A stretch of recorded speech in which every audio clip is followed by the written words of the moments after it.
যান নিয়ন্ত্রণে জোর। যানজট এড়াতে প্রায় মাস দেড়েক আগে থেকে মুর্শিদাবাদের কান্দিপুর এলাকার বেশ কয়েকটি জায়গায় যান নিয়ন্ত্রণ করছে পুলিশ ও পুরসভা।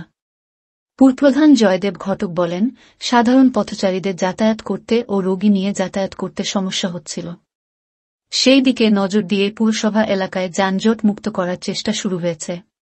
কান্দি পুরসভা এলাকায় প্রবেশ করার জন্য কান্দি বাসস্ট্যান্ড থেকে একটি মাত্র প্রধান রাস্তা ছিল, কিন্তু পুরসভা বছর খানেক আগে আরও একটি রাস্তা বানিয়েছে। সকাল থেকে বাসস্ট্যান্ড থেকে টোটোতে যাত্রীরা অ্যাথলেটিক্স ক্লাবের পাশ দিয়ে নতুন রাস্তা দিয়ে শহরে প্রবেশ করবেন, আর শহরের টোটোগুলি বাসস্ট্যান্ড যাওয়ার পুরনো রাস্তা দিয়ে যাবে। সকাল থেকে দুপুর 1টা পর্যন্ত কোনো ভারী যানবাহন ওই রাস্তা দিয়ে যাতায়াত করবে না বলেও জানিয়ে দিয়েছে পুলিশ ও পুরসভা। অ্যাম্বুলেন্সের ক্ষেত্রে অবশ্য কোনো বিধিলিপি নেই বলেও জানিয়েছেন পুরসভা কর্তৃপক্ষ। কান্দি পুরসভা, আদালত ও মহকুমা শাসকের কার্যালয়ে যাতায়াত করা সাধারণ মানুষ যেভাবে মোটরবাইক যথাযথ পার্কিং করেন, তাতেও যাঞ্জ হয়।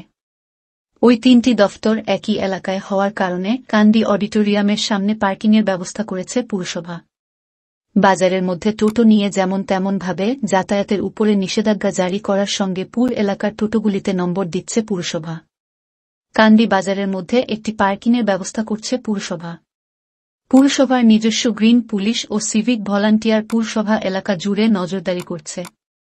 কান্দি থানার সাদা পোশাকের পুলিশের 3টি দলও যানজট নিয়ে নজরদারি করছে বলেও জানায় পুরসভা।